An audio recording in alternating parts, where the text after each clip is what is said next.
உமக்கு சோதரம் எங்களை தாழ்த்துறோம் கதாவே உம்முடைய சமூகத்திலே எங்களை தாழ்த்துறோம். நன்றி கதாவே உமக்கு சோதரம் சோதரம் சோதரம்.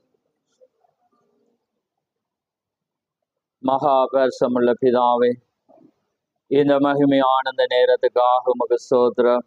ஆம் கதாவே, இந்த மகிமையான இந்த நேரத்திலே ஆண்டவரே உம்முடைய சமூகத்திலே நாங்கள் மீண்டும் வரும்படியான ஒரு ஸ்லாக்கியத்தை நீர் மீண்டுமாக எங்களுக்கு கொடுத்த அந்த கிருபைக்காக உமக்கு சோதரம். உம்முடைய கிருபையினாலே எங்களை தெரிந்து கொண்டு அழைத்த தேவன், உம்முடைய சமூகத்திலே நாங்கள் வாஞ்சியோடு வரும்படியாக எங்களை ஆயத்தப்படுத்தி கொள்ளும்படியாக, உம்முடைய வார்த்தையிலே களி கூறும்படியாக, உம்முடைய வார்த்தையிலே நாங்கள் சாட்சியாக ஜீவிக்கும்படியாக, உம்முடைய வார்த்தையிலே எங்களை ஆராய்ந்து பார்க்கும்படியாக நீர் எங்களுக்கு கொடுத்த அந்த ஸ்லாக்கியத்துக்காக உமக்கு சோதரம். ஆம் கதாவே, நிச்சயமாக உம்முடைய சமூகத்திலே வந்தவர்களை கைவிடுகிற தேவன் அல்ல. நிச்சயமாக உம்முடைய வார்த்தை ஒன்றே அவர்களை பலப்படுத்த முடியும், உறுதிப்படுத்த முடியும், தாங்க முடியும் என்று நாங்கள் அறிந்திருக்கிறோம். அதனாலே கதாவே, வந்த ஒவ்வொருவரையும் உடைய சமூகத்திலே ஒப்பு கொடுக்கிறோம். வராத ஒவ்வொருவரோடும் உடைய இரக்கம் கூட இருக்கட்டும். திறக்க போற வார்த்தை ஆசீர்வதியும். அந்த வார்த்தையிலே நீர் மகிமைப்படும். அந்த வார்த்தையை கொண்டு நீர் எங்களோடு இடைப்படும்.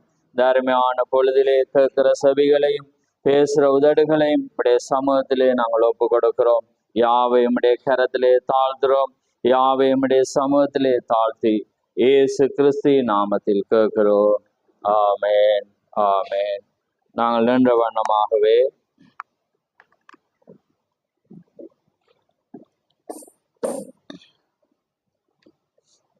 எண்ணாகமம் 14ஆம் அதிகாரத்துக்கு நாங்கள் திருப்புவோம்.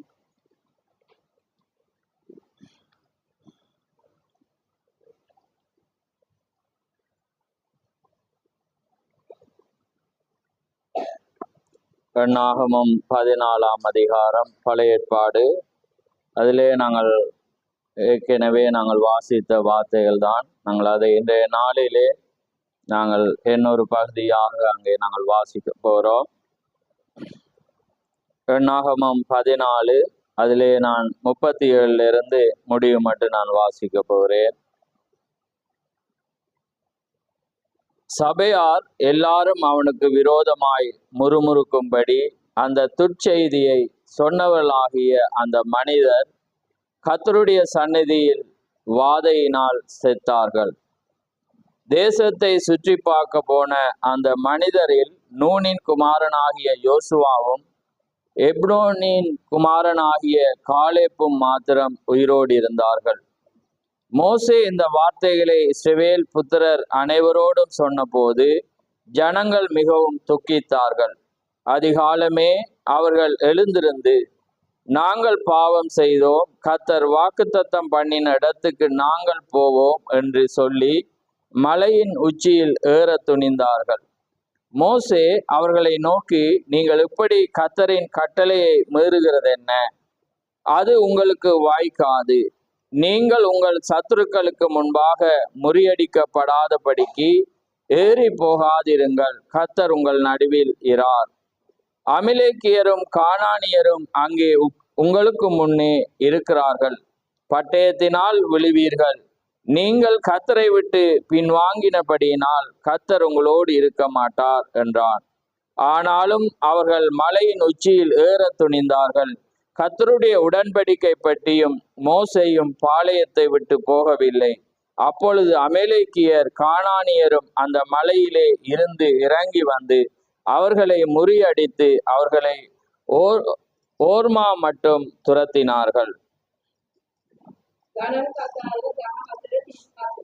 එනම් දේශය ගැන නරක ප්‍රවෘත්ති ගෙනාවා වර්ෂ ස්වාමීන් වහන්සේ ඉදිරියේ පසාගැටේ මරුණා.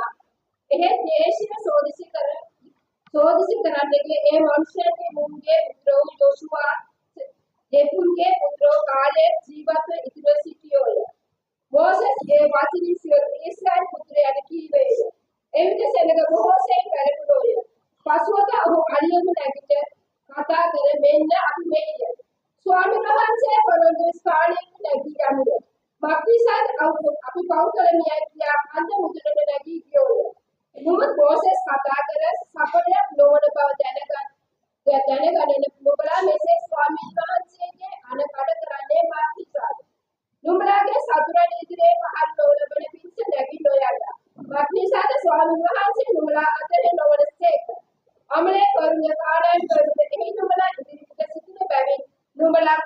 වැඩෙනවා ඇත. නුඹලා ස්වාමීන් වහන්සේ අනුව යාමෙන් හැරී ගොස් සිටින බැවින් ස්වාමීන් වහන්සේ නුඹලා සමග නොසිටින සේකයි කීවේය. එහෙත් ඔහු විශ්වාසකාරකමින් කන්ද මුදුනට ගියෝය. එසේ වී නුඹ ස්වාමීන් වහන්සේ කිවිසු වෙතියද මෝසෙස් කලුරින් පිටත නොගියෝය. ඒ විට ඒ කන්දේ වාසය කළ අමලේ වරුද ආනානි වරුද ඇස ඇවිත් ඔහුට පහර දී කොර්මා දක්වා ඔහු විසුවා දැමුව. ஆமென் ஆமென். யாவரும் அமர்ந்திருங்கள்.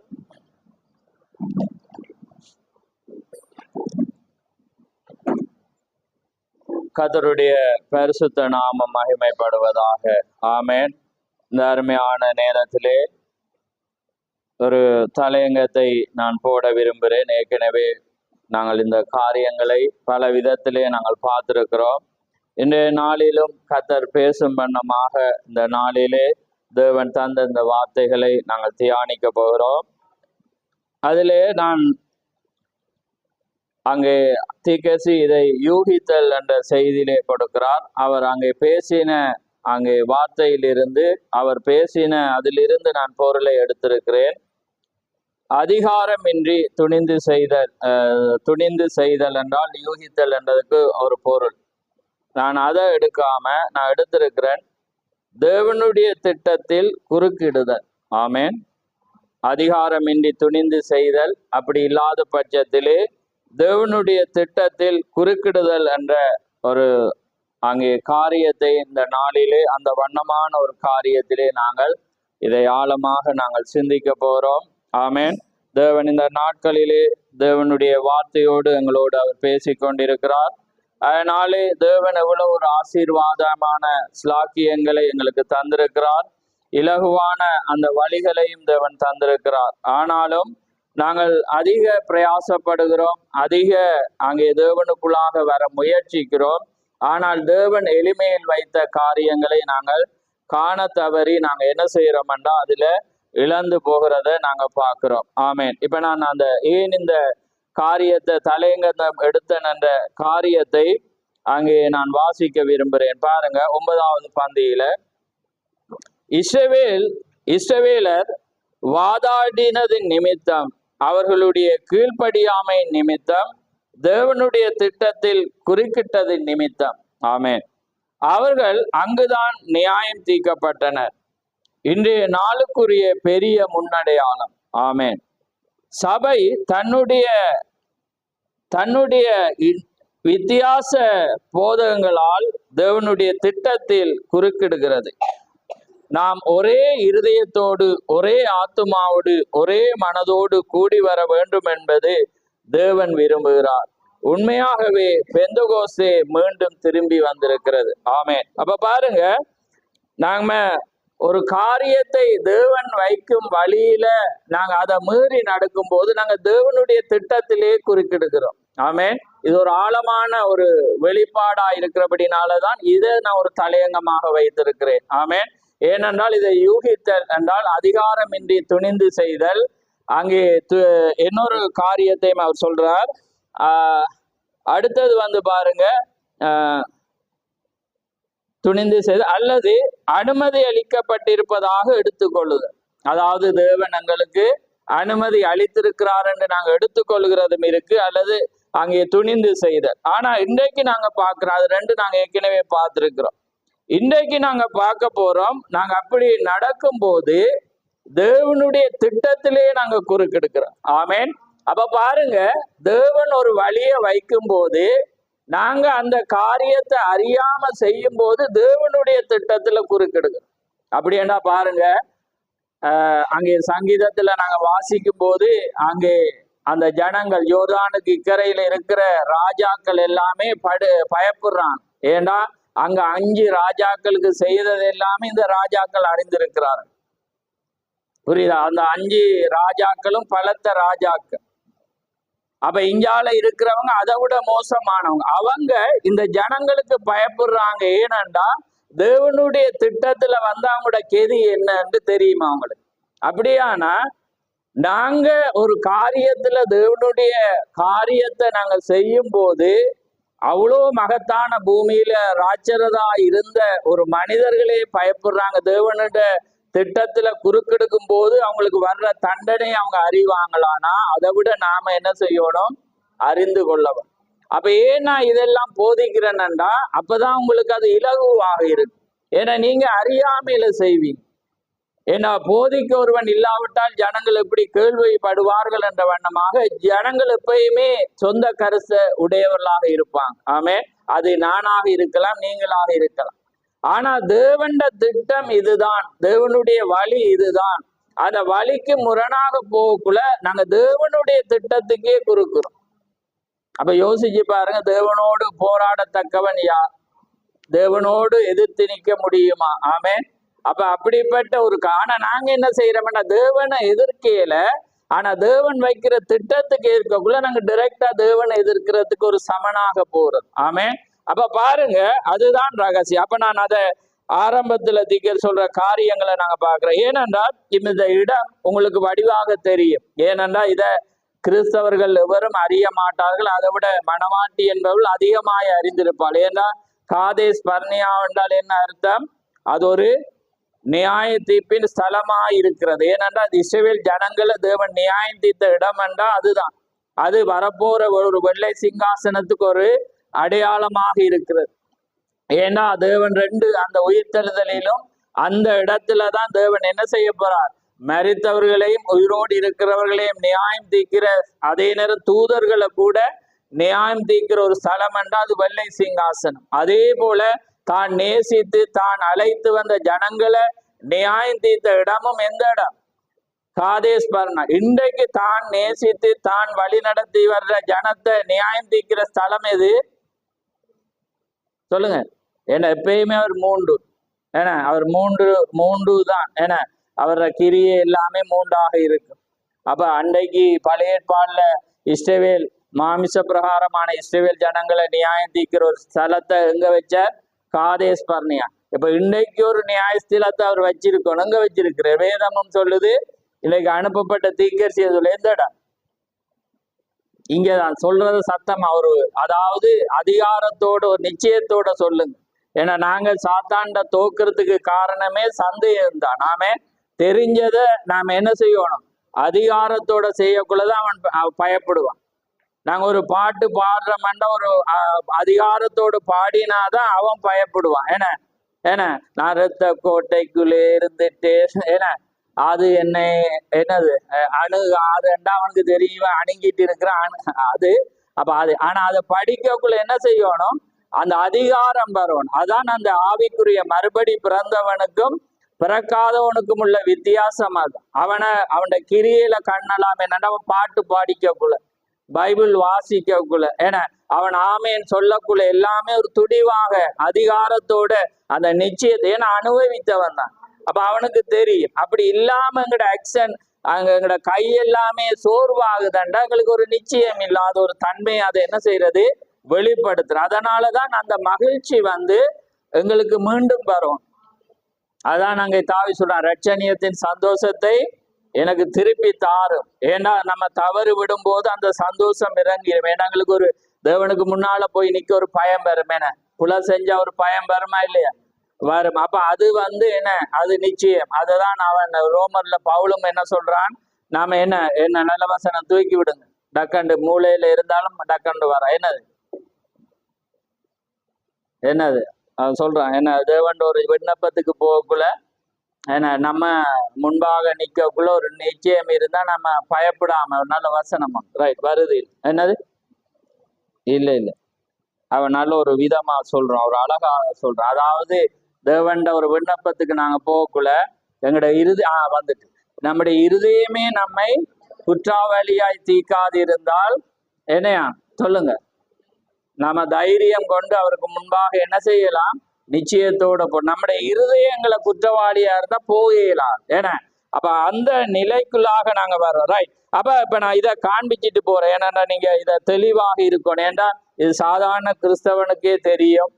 ஏண்டா அதை போல நீங்க அறியணும். ஏன்னா உங்களுக்கு எப்பயுமே இந்த வாசிச்சாலே உங்களுக்கு தெரியணும். காதேஸ் பர்னியான்றது நியாய தீர்ப்பின் ஸ்தலம். தேவன் இஸ்ரவேல் ஜனங்களை இன்றைக்கும் அவர் ஒரு ஸ்தலத்தை வச்சிருக்கிறார். அதையும் ஒரு நிச்சயமா பார்த்துட்டு போறோம். ரைட். அப்ப பாருங்க, இப்பொழுது நாம் அனைவருக்கும் தெரியும், இந்த பழைய ஏற்பாட்டில் சம்பவித்த எல்லா காரியங்களும் இப்பொழுது சம்பவித்துக் கொண்டிருக்கும் காரியங்களுக்கு திருஷ்டாங்கமாயுள்ளன. விளங்குதா? எப்பயுமே பழைய ஏற்பாடு புதிய ஏற்பாட்டுக்கு எப்படியா இருக்கிறது? நிழலாய். வரப்போற ஒன்றுக்கு அது எப்பயுமே நிழல். எப்பயுமே தேவன் அது மற்ற மார்க்கங்களை போல முடிஞ்சு போன கதை அல்ல. ஆமேன். அது எப்பயுமே கண்டினியூ ஆகி கொண்டிருக்கும். ஆமேன். அப்போஸ்தல நடவடிக்கைகளானது கண்டினியூ. ஆமேன். அது தொடர்ச்சி. அதனுடைய அப்போஸ்தல நடவடிக்கையின் தொடர்ச்சி தான் நாங்க. ஆமேன். நீங்க விசுவாசிக்கிறீங்களே? ஏன்னா அப்போஸ்தல நடவடிக்கையில நடந்த காரியம் அது மீண்டும் வந்திருக்கிறது. அந்த பெந்தோசே நாள் தான் மீண்டும் என்ன செஞ்சிருக்கிறது? வந்திருக்கிறது. அதனுடைய தொடர்ச்சி தான் நானும் நீங்களும். ஆமேன். அதை நாங்க விசுவாசித்தா அது வரும். ரைட்.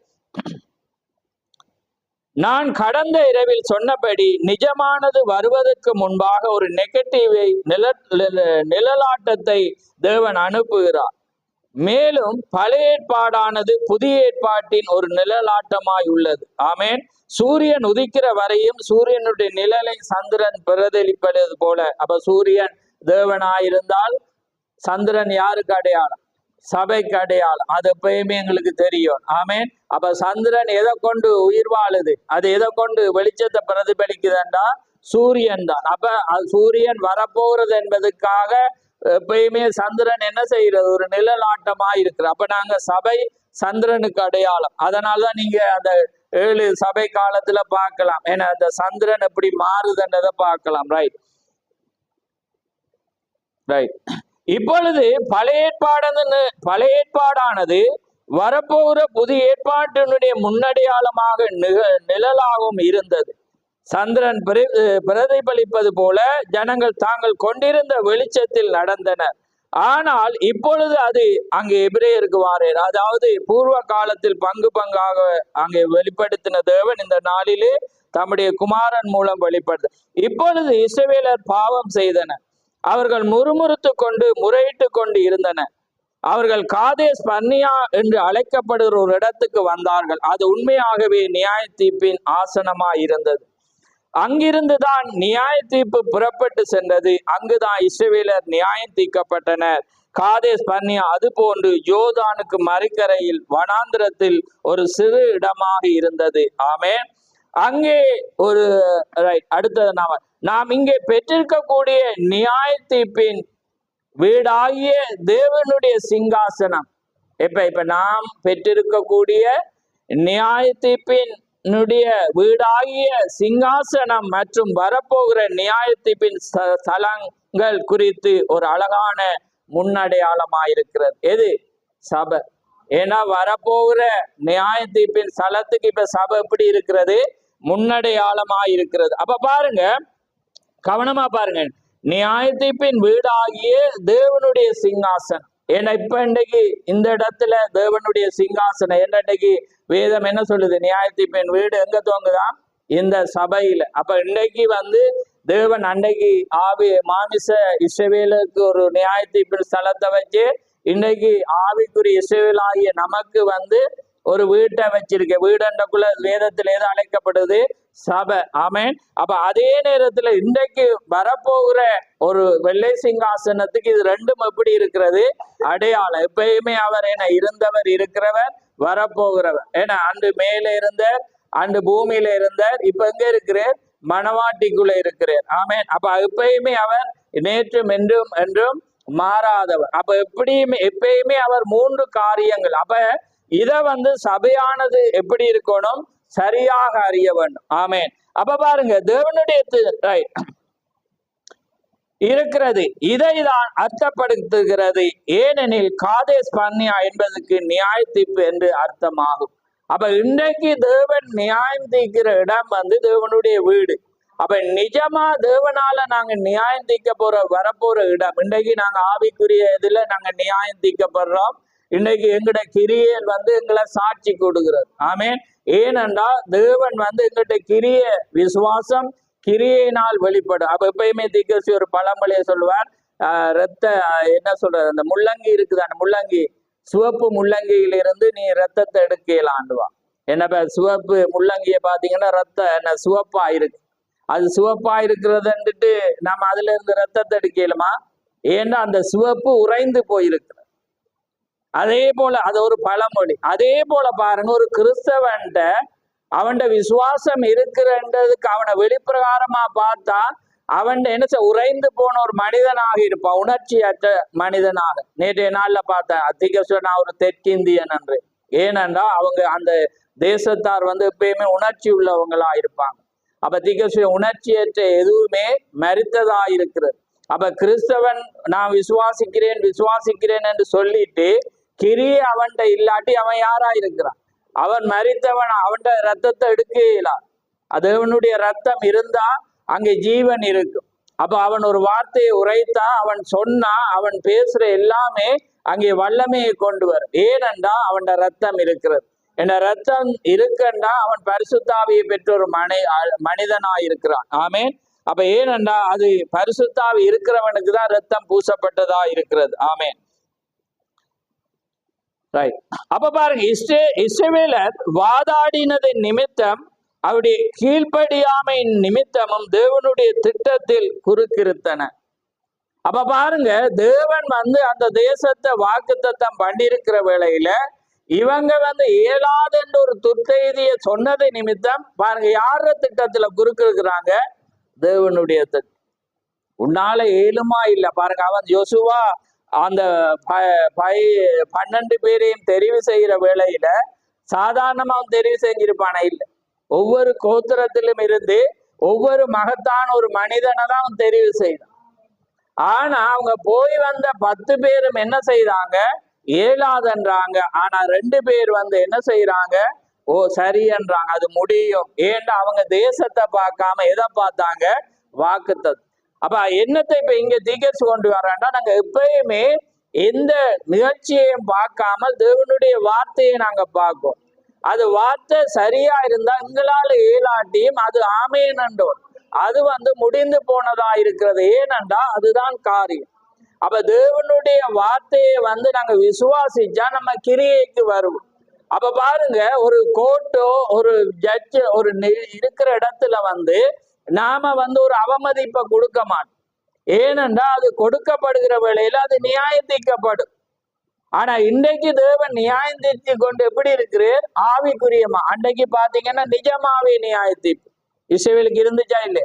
எந்த காரியம் செய்தா அவங்களுடைய பிரமாணத்தின்படி அவங்க கொல்லப்பட்டாங்க. ஆனா இன்றைக்கு அந்த சட்டம் இல்ல, நியாயப்பிரமாணம் இல்லாம போயிட்டு. நியாயப்பிரமாணம் இல்லாம போனது மீனிங் என்னன்னா, அவங்க நியாயத்தினால செய்த கிரியைகள் தான். ஆனா அந்த நியாயப்பிரமாணம் எப்படி? இன்றைக்கும் அது இருக்கு. ஆமே, இன்றைக்கும் தேவனுடைய காரியம் இருக்கு. அத இயேசு என்ன சொன்னார்?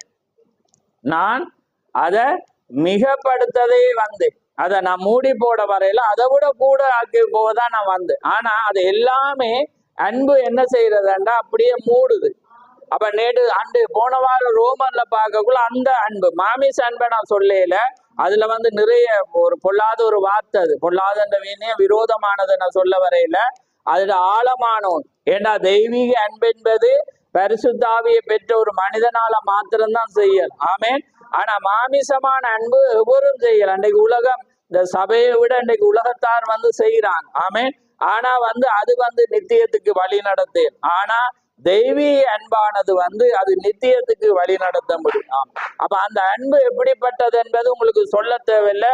நாங்க அதை எடுத்திருக்கிறோம். நான் திரும்ப அந்த தெய்வீக அன்பானது எப்பயுமே பரிந்து பேசுறதா இருக்கு, எதையும் மன்னிக்கிறதா இருக்கும், எதையுமே என்ன செய்யும்? அது நேசித்து கொண்டே இருக்கிறதா இருக்கும். ஆமேன். அது எப்படிப்பட்டதை அது என்ன செய்யும்? மூடி போடும். அந்த அன்பு தான் அங்க நடக்கும். அதனால தவறா புரிஞ்சிடாதீங்க. ஆமேன். மாமிசமான அன்பு அது தேவன் படைக்கும் போதே அது இருந்துச்சு. ஏன்னா தேவன் சரீரத்துல மண்ணால படைக்கக்குள்ளேயே அவர் ரெண்டையும் அதை பிரிச்சு வச்சு. ஏன்னா அப்ப அவர் சொல்ற, நீ கீழ்ப்படியோனும், நீ அன்பு செலுத்தணும். ஏன்னா எப்பயுமே உண்ட அன்பு யாரை நோக்கி இருக்கும்? ஆதாம நோக்கிய வண்ணம் இருக்கும் என்று தேவன் சிஸ்டத்தை வச்சுட்டு அது உலகத்துல அது பொதுவாக இருக்கிற ஒன்று. ஆனா ஆவிக்குரியது அப்படியது. ஆவிக்குரியது எப்பயுமே அந்த காரியத்துல செய். அதை உங்களுக்கு திரும்ப சொல்றேன். எப்படி? தெய்வீக அன்பு.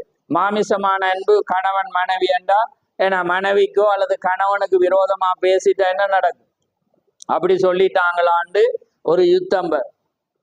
பக்கத்து வீட்டுக்காண்டு வைப்பமே. இப்ப மனைவிக்கு ஏசிட்டாண்டா மனைவி வந்து கணவன்ட முறையிடுறா, என்ன என்ன இப்படி அவன் ஏசிட்டான் நெல்லு இந்த வாரன்னுட்டு போய் அவனோட சண்டை பிடிச்சு, அது என்ன அன்பு?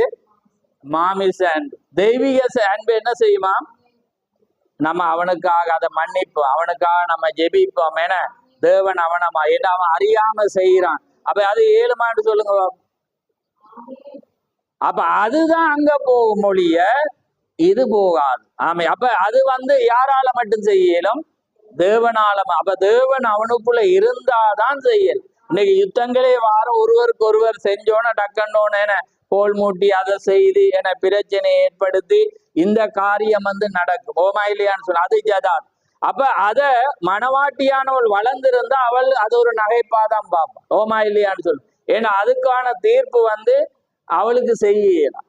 ஆனா பரிசுத்தவானா இருந்து அங்க வர்ற வேளையில அதான் தீர்ப்பு. நம்ம இதை பேசவே இயலாது. இந்த காரியத்துல என்னதான் இருக்கிறது?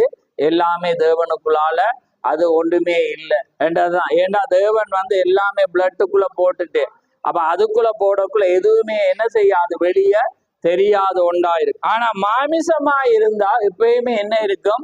பகமை இருக்கும், பிரச்சனை இருக்கும், நியாயத்தீர்ப்பு எப்பயுமே என்ன செய்யும்? அதுக்கு விசாரணை இருந்துட்டு தான் இருக்கு. ஆனா ஆவிக்குள்ள வளர்ந்தா அது எதுவுமே இருக்காது. அது என்ன செய்யும்? கடந்து போய்கொண்டே இருக்கு. ஆமேன். அப்ப அதுதான் காரியம். நான் அன்றைக்கு அதை மேலோட்டமாய் சொல்லிட்டு போகல, எனக்கு ஆவியில் அதை சிந்திச்சேன். ஏன்னா அது மாமிசமா எடுத்துக்கொண்டு அது வேற பிரச்சனையை என்ன செஞ்சிடும்? கொண்டுரும். ரைட். அதனாலதான் நான் அதை கொண்டு ரைட். அப்ப பாருங்க, ஆனால் அவர்கள் என்ன செய்தனர்? தேவனுடைய திட்டத்துக்கு என்ன செய்தனர்? குறுக்கிட்டனர். தேவனுடைய திட்டத்தில் குறுக்கிடுகிற நாம் ஒரே இருதயத்தோடு நாம் இருக்க வேண்டும். ஆத்துமாவோடு ஒரே மனதோடு கூடி வர வேண்டும் என்று தேவன் விரும்புகிறார். ஆமேன். உண்மையாகவே பெந்தகோஸ்தே மீண்டும் திரும்பி வருதல். ஏன்னா அது என்ன செஞ்சிருக்க? தேவன் வந்து அதை திரும்பி என்ன செய்திருக்கிறார்? அவர் வந்திருக்கிறது ஓப்பன். ரைட். அப்ப பாருங்க, அந்த காரியத்துல நம்ம எப்பயுமே, தேவனுடைய காரியத்துல நம்ம எப்பயுமே என்ன செய்யணும்? கவனமா இருக்க வேண்டும். ரைட். அப்ப பாருங்க, இப்பொழுது இஸ்ரவேலர் இதை செய்த போது அவர்கள் மரணத்துக்கு ஏதுவான ஒரு தவறை செய்தனர். என்ன தவறாமது? மரணத்துக்கான. இப்ப ஏன் நான் இதை பொயிண்ட வாசிச்சு போறேன்னா, நாங்க எப்பயுமே கிறிஸ்தவர்கள் வந்து எப்பயுமே வந்து தேவன் நல்லவரா? ஆமா, நல்லவர் தான். ஆமா, அதுல மாற்று கருத்து இல்லை. ஆனா அவரு நல்லவர் எப்படி என்றா, அவர வார்த்தையில நீங்க அவரை நேசிக்கும் போது அவர் நல்லவர் ஆயிருக்கு. நீங்க அவரே சுத்திட்டு இருந்து அவர் நல்லவர் தான். நீங்க பிழை செய்தாலும் அவர் மன்னிச்சிடுவார். ஆமே, அதுதான் தேவன். அப்ப பாருங்க, அந்த நல்லவருக்குன்றதுக்கு இப்ப நீங்க யோசிக்கிறபடியா நம்ம அதை எடுத்துட்டு போறோம். பாருங்க 22. நான் அதை ஏற்கனவே எடுத்தேனான் தான், ஆனா இதை நான் வாசிச்சு எடுக்கிறேன். பாருங்க, இப்ப பாருங்க, கவனமா பாருங்க. 22வது பந்தியில பாருங்க, சிறிது கழித்து இப்ப யோசுவா வந்து பாருங்க ஜனங்களுக்கு சொல்றான். யோசுவா அந்த தேசத்தை பிடித்த போது தேவன் அவனிடம், அங்கிருக்கும் எல்லாவற்றையும் முழுவதுமாக அழித்து விடு, எதையும் விட்டு வைக்காதே என்று கூறினார். ஏன் அந்த இஸ்ரவேல் பெண்களில் சிலர், இப்ப பெண்கள் வாராங்க இங்க, என்ன செய்யறாங்கன்னா, இஸ்ரவேலில் பெண்களில் சிலர் ஒரு சிறு குழந்தை எடுத்து வைத்து கொள்வதை உங்களால் கற்பனை செய்ய முடிகிறதா? இப்ப தேவன் அந்த தேசத்தை அழிக்க போனடா சொல்லி அந்த தேசத்தில் எதையும் நீ என்ன செய்யக்கூடாது?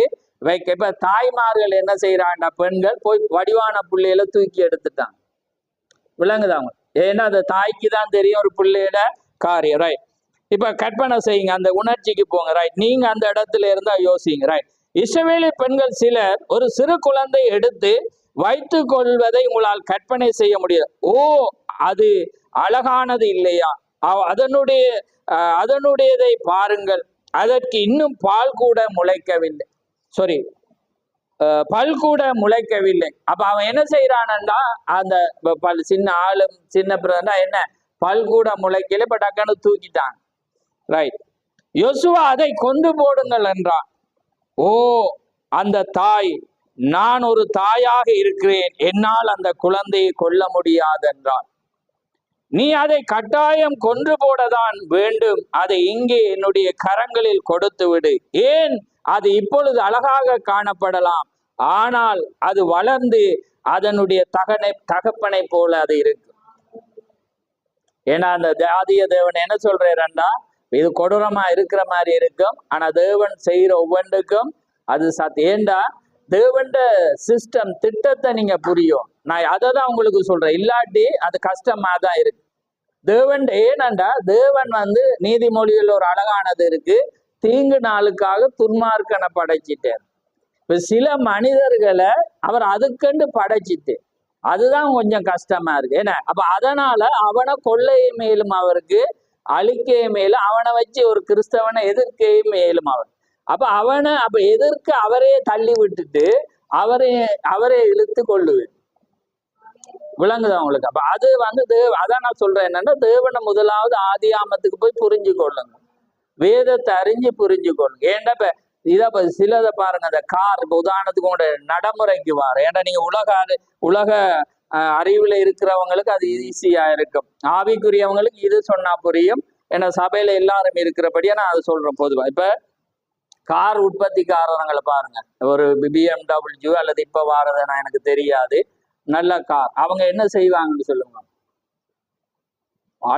உங்களுக்கு தெரியும், இப்ப இலங்கையில 25 கோடி 50 கோடி போகுது கார், வெளிநாட்டுலயும் அப்படி இருக்கு. அதை என்ன செய்வாங்கன்னா உற்பத்தி செஞ்சு போட்டு அதை ஒரு பெரிய இரும்பு ஒரு மாதிரி இதுல வச்சுட்டு இங்க இருந்து விடுவாங்க, அப்படியே போய் அடிச்சு அதை காட்டும். அதை அடிச்சோன்னா அந்த கார் முன்பகுதி மட்டும் உடைஞ்சு மிச்சம் எல்லாம், சில காரை விடுவான் அப்படியே சுக்குநூறு ஆயிடும்.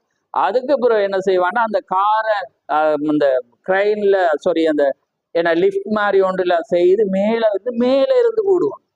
அது அப்படியே என்ன செய்யும், தொப்பண்டு விடும், கண்ணாடி உடையும், சிலது முன்பகுதி உடையும். ஏனண்டா உடையாம், சிலது முன்னுக்கு மட்டும் உடைஞ்சி டிரைவர் சீட்ல மனிதர்களை போல உருவம் படைச்சு சில பொம்மைகளை செய்து யார் பலூன் எல்லாம் போட்டு வச்சுட்டு போட்டோன்னா அது என்ன செய்யும், விழுந்தோன்னா உள்ளே இருக்கிறவங்களுக்கு நடக்காம அவன் அட்வர்டைஸ் பண்ண காட்டும். அதுக்கு ரியல் டூப்ளிகேட் காரை போட்டு காட்டமான், அவன் கோஸ்ட் ஆகும் கோடிக்கணக்கு, 20 கோடி இலங்கை மதிப்புல செலவழிச்சு அதை உடைச்சு காட்டும். சிந்தைக்கு வந்துட்டீங்களா? ஒரு மனிதன் தான் உற்பத்தி செய்யறத இது நல்லதென்று காட்ட அவன் செய்வானாண்டா, அப்ப தேவன் ஒரு உற்பத்தியாளர். ஆமேன். அப்ப அவர் மனிதனை கொள்ள படைக்காம இருப்பாரான்னு செஞ்சுப்பார். ஆனா அது அவன் ஒரு மனித இயல்புல பார்க்கக்குள்ள எங்களுக்கு கஷ்டமா இருக்கு. ஆனா அவரை அந்த மனிதனை எப்படி அவர் படைச்சிருக்கிறாரண்டா, அது ஒரு விஷமுள்ள வித்தாக படைச்சு, அவனுக்குள்ளாக இருக்கிற தன்மை கேடு உள்ளது. அதை வச்சா அது என்ன செய்யுமெண்டா மற்றவனை கொண்டு போட்டுரும். அதாலதான் அவர் சொல்ற, எந்த அமிலேக்கிய குழந்தையை நீ வைக்காத, நீ கொன்று. ஏன்னா அதுதான் உனக்கு பின்னாலும். ஏன்னா அந்த அமிலேக்கியரை இஸ்ரவேலுக்கு எதிராக அவர் வச்சிட்டார். அப்ப அதனால நீ எனக்கு சொல்வே இல்லாட்டி எனக்கு நீ ஆலோசனை சொல்ல போறீ, அதான் தேவன் கேட்கிற, நீ எந்த திட்டத்துல குறுக்கிடக்க போறியா, இல்லாட்டி நான் செய்யறது. உனக்கு பாசம் இருக்கலாம், இரக்கம் இருக்கலாம், நீ தாயா இருக்கலாம், அது எனக்கு பிரச்சனை இல்லை, நீ எனக்கு கீழ்படியும். ஏன்னா அவர் கொண்டாலும் உயிர்ப்பிக்கல. அதான் ஆபிரகாமுக்கு தெரியும். ஆபிரகாம் அதை தான் பார்த்தான், தேவன் சொன்னதை பார்த்தான்டா, இவன் கொண்டாலும் அவனை உயிரோட தருவேற. புரியுது அவங்களுக்கு? அதான் தேவனை நீங்க அறியாட்டி தேவனை ஆராதிக்கல. அதுக்காக தான் தேவன் சிந்தை உங்களுக்குள்ள வரணும். அப்பதான் அவரோட திட்டங்கள் உங்களுக்கு தெரியும். தேவன் வேணாமண்டா வேணாம், வையண்டா வை, இடண்டா எடு, போண்டா போ, அவ்வளவு. அதுக்கு மிஞ்சின எதுவுமே பாவமா இருக்குது. ஆமே. அப்ப உலக தேவனை புரிஞ்சிட்டீங்க. அப்ப அதனால சில பேர் அதுக்கு படைச்சிட்டேன்னா நாங்க எங்கட சுபாவத்துல நம்ம அழுவோம், இரக்கம் இருக்கு, அது மாற்று கருத்து. ஆனா தேவன் சொல்லிட்டா நாங்க செய்யோம். நீங்க அது செய்யாட்டி தேவண்ட வழியில நீங்க குறுக்குல வாரீங்க. குறுக்குல உங்களுக்கு நிலைமையை நீங்க புரியணும்னு தான் நான் ஏதோ சொல்றோம் ஒழிய வேறு எந்த மாற்று கருத்தும் இல்லை. புரியுதா அவங்களுக்கு? ஏனண்டா நீங்க எதுவும் இழந்து போவன்னு நினைக்காதீங்க, அதை தருவேறார். அது வேதத்துல அவர் காட்டிட்டே செய்தியும் நிரூபிச்சிட்டார். ஆமே. அவர் ஒவ்வொன்றை செஞ்சுட்டு தான் எங்களுக்கு தந்துட்டு எங்களை நம்பிட்டார். என்று சொல்றேன், காணாம விசுவாசிக்கிறவன் அவர் யார சொல்றேன், கைய விரலை விட்டவன் தோமா. என்ன தோமா சொல்றான், தோமாவே நீ விட்டதினால என்ன விடாம இருக்கிறவன் பாக்கியவான், அந்த சந்ததி தான் நீங்களும் நான். ஆமே. ஏனென்றா இவைகள் எல்லாமே திருஷ்டாங்கமாய் வச்சிருக்கு. இது எல்லாமே நீங்க படிச்சு அட இப்படி செய்தா தேவன் எனக்கு இப்படி செய்வார். அப்ப அவங்க எல்லாமே அதான் நம்பப்படுகிறது உறுதியும் காணப்படாது. இப்ப வந்து இது இங்கதான் டேர்ன் காட்டுறேன் பாருங்க. இப்ப இவங்களுக்கு எல்லாம் இப்ப நீங்க வேதத்துல நினைக்க கூட இப்ப இது எல்லாம் இருந்ததுதான் விசுவாசிப்பேன். ஏன்னா இப்ப நடக்கக்குள்ள வேற சிஸ்டம் வரும், அது எழுதப்படாது, அதுலதான் மனிதர்கள் குழம்புறாங்க. அப்ப அதனால இதை செய்யலாமா செய்யக்கூடாது. ஆனா தேவன் அங்க ஒரு திட்டத்தை ஒரு மனிதனை வச்சு செய்ய வைப்பேர், ஜனங்கள் சிந்திப்பாங்க. ஏன்னா அது இல்லாதது ஒன்றுதான். புரியுதா உங்களுக்கு? இப்ப நோவாட காலத்துல பேழைய கொண்டாந்து இல்லாத முன்னுக்கு இருந்தது நோவா கொண்டா இல்ல. நோவாடதுக்கு அப்புறம் மோசைய வரக்குள்ள அது நோவா மாதிரி பேழைய கொண்டா எல்லா ஜனம் பேழைய தாழ வச்சிருப்பான். ஓமா இல்லையான்னு சொல்லுங்க. ஏன்னா முன்னுக்கு நடந்துட்டு தானே அவனுக்கு தெரியுது இதுக்குள்ள ஏறோன்னு இல்லாட்டி எங்களை கொன்றுவேறன். அவன் வேறொரு வழியை வந்தான், ஆனா ஜனம் ஏறு பின்னால. ஏன்னா வருது அதே போல இன்றைக்கு வரக்குள்ள முன்பு இல்லாததான் வருது.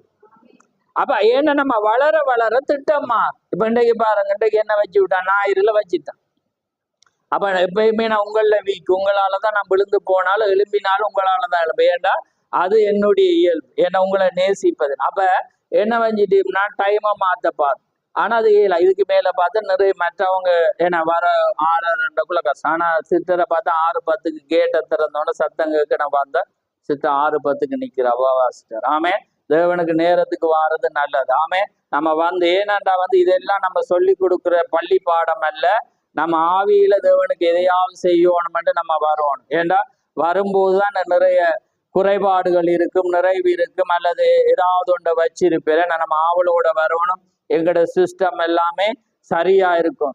பண்டைக்கு தான் கேள்விப்பட்டேன். நான் பார்த்தா கொஞ்ச நாள் அந்த மியூசிக் போடக்குள்ள நல்லா ஆரவாரமா இருந்து. அப்ப அதுக்கு பிறகுதான் என்ன சவுண்ட் குறைன்னு பார்க்க அது அடிபட்டு கணனாலும் அதை திருத்த யாரும் இல்லை, ஏன்னா அதை செய்ய யாரும் இல்லை. அப்ப பாருங்க அது ஏனண்டா அது எப்படி இருக்கு, அது அப்படி இருந்தா அது அப்படிதான்.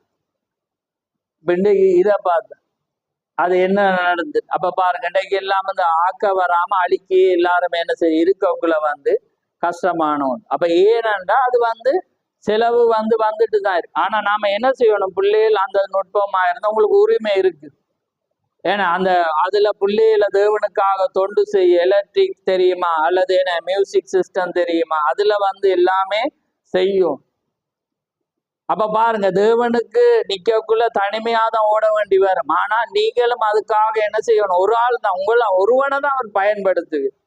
அது மியூசிக் என்ன ஒருவன் தான், ஏன்னா அதை வந்து ஒருவன் அதை செய்யணும்னா ஒருவன் தான். மற்றவன் செய்யட்டுமன்றது ஏழு, அது உங்களுக்கு ஏழுமண்டா நீங்க தான் செய்யணும். அவர் என்ன தேவனுக்காக எப்போது நின்ற மனிதர்கள் எப்படி நின்றாங்களா திக்க சொல்ல தனியே தான் நின்றான். எப்பயுமே அதுதான் வேத ஒழுங்கு. நீங்க எது உங்களுக்கு நாங்க நேற்று போட்டது ஒரு ஆச்சரியமான அது எப்பயுமே இப்பக்குள்ள நீங்க செய்ததுக்கு வந்து இப்படி கைத்தட்டு கிடைக்குமென்று பாப்பீங்க. எல்லாம் விரும்மாண்டி மாதிரி போவாங்க. அப்போ கஷ்டமா இருக்கு, என்னடா இது நம்ம பிள்ளையா செஞ்சிட்டோமா. ஆனா அது தேவன் அதை நீங்க பாப்பீங்க. ஆனா செய்ய தேவன் தான் அதை செய்யறார். ஆனா தேவன் உங்களுக்கு ஒரு நன்மதிப்பை வச்சிருக்கிறார். ஆமேன், அது அழியாத ஒரு கிரீடமா இருக்கிறது. ஆமே, அதே போல வந்து நாங்க எதிர்பார்க்கிறோம். ஏன்னா நம்ம நன்மையை செய்யறதுக்கு எல்லாமே எதிராதான் இருக்கும்.